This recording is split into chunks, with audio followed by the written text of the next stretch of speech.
Well, welcome to our last week together. I can hardly believe that we are in the 8th week. It always seems to go by so fast, and I'm sure if you've had other classes, it always seems to go by so fast. And even though we have a very busy week this week with a draft due and our Saturday course ending on Saturday this week, we were almost done, and I'm sure you're very much looking forward to that. Just a few quick things to remind you. I'm not going to take a lot of time in my overview video this week because you have a lot to cover for this week. But just a few quick reminders. You do have your draft that is due this Tuesday. Now, in the past weeks, your draft has been optional. It's just a review for me to give you feedback and to help you give you some coaching for your final product. But this week, your draft is required and it will be graded. Now, I want to reiterate that I'm very lenient in how I grade it, but it is just a process for you to go through, so I can help you with some of the mechanics of script writing and some of the process that it takes to some of the elements that you need to have in a broadcast written script. So your draft for your broadcast script is due on Tuesday, and I will review it and get it back to you as soon as possible, as I know we have a shorter week this week. You also have your radio script that's due. You don't need to turn in a draft for that, but that will also be due as an additional assignment due this Saturday. And of course, if you have any questions about that, you can always email me. But this week in our course material, we will be covering a little bit more on the broadcast. So let's go ahead and a little bit more on the radio. So let's go ahead and jump into the course real quick to see, again, there's my kids. There we go. To see what we have going on this week. So we have a lot of video to watch. I have an additional little video that explains the terminologies and the tools that will help you this week as you're putting together your script. Some radio script basics, and some other great video that you'll want to pay attention to, especially George Thomas's lecture on excellent broadcast writing. He's a phenomenal reporter and broadcast script writer, and so you want to watch that. And I believe our discussion board post for this week deals with his lecture specifically, so you want to pay attention to that video. And then in our reading this week, it's a really short chapter, which I'm sure you'll appreciate, but it basically just covers some mechanics and structural considerations for radio. And to keep in mind that the key to keep in mind with radio is that you have to write for the listener. You don't have the benefit of the written word in front of the person to be able to read along with what your thoughts are. You don't have the benefit of any visuals. You have to write for the listener, and often that listener is a passive listener. So those are things that you need to consider as you're writing a script. Always reading it back to see how it sounds and to consider how this will be received.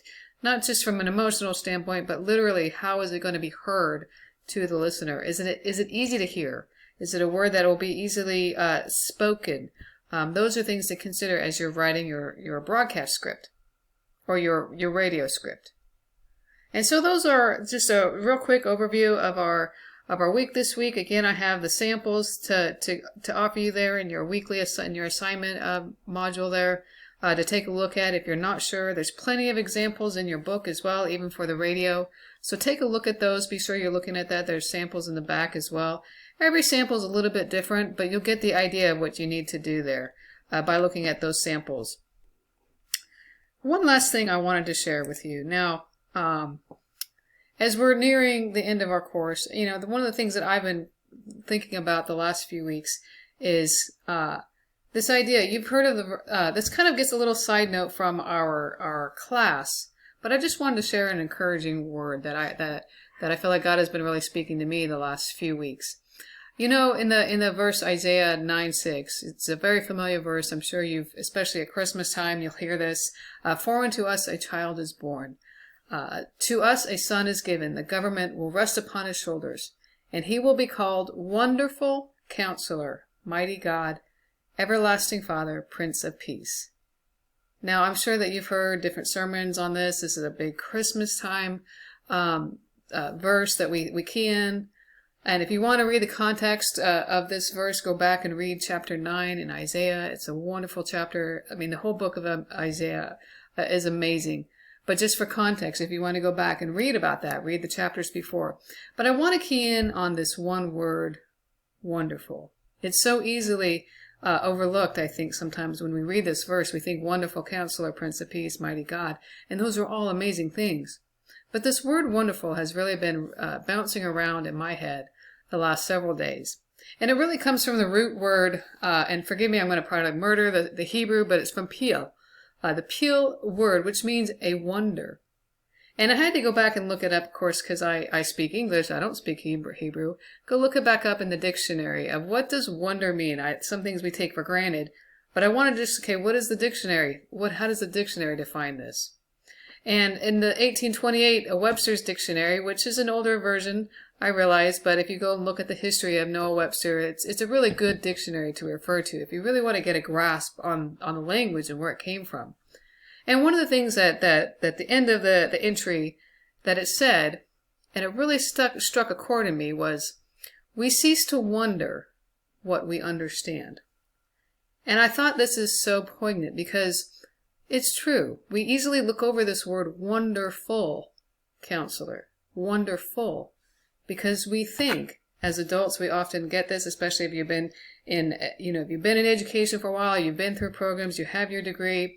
As an adult, we talk about losing the sense of childhood wonder.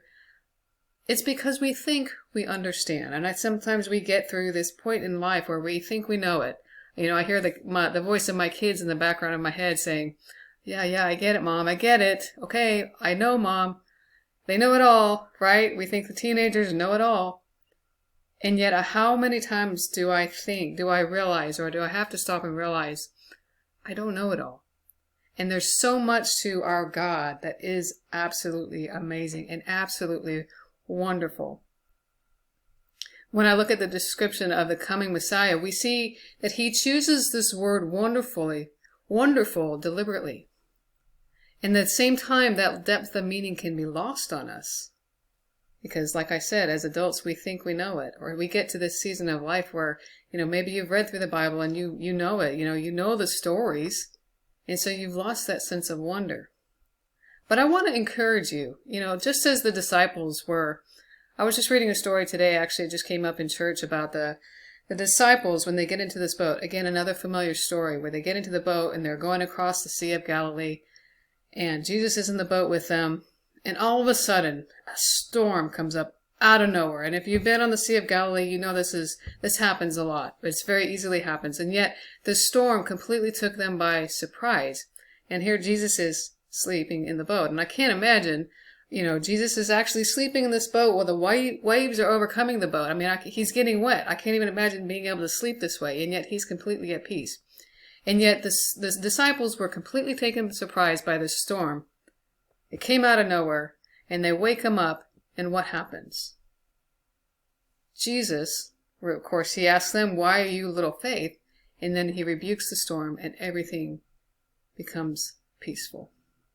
He turned their surprise at the storm into absolute amazement at who he was. They even asked, who is this man who calms the sea? Who is this man? So I want to encourage you, if you're in a place where you feel like you've lost that sense of wonder, especially that wonder of who God is, if that sense of wonder has been diminished in your life, to look again at the one who commands the storms to stop, who brings peace to our chaos. He is the Prince of Peace, and who gives hope amid very hopeless situations. He is a wonderful counselor. He is wonderful. He's eternally filled with wonders to behold. And he will always be able to turn the storms that take us by surprise into absolute amazement at who he is. So I want to encourage you that as you get close to wrapping up your final week, as you continue on in your semester, keep your eyes on the one who is absolutely wonderful. So I just want to bless you with that. And again, as I've always said, if you have any questions about your course or your studies, feel free to reach out to me, email me, and I pray you have a blessed, wonderful week.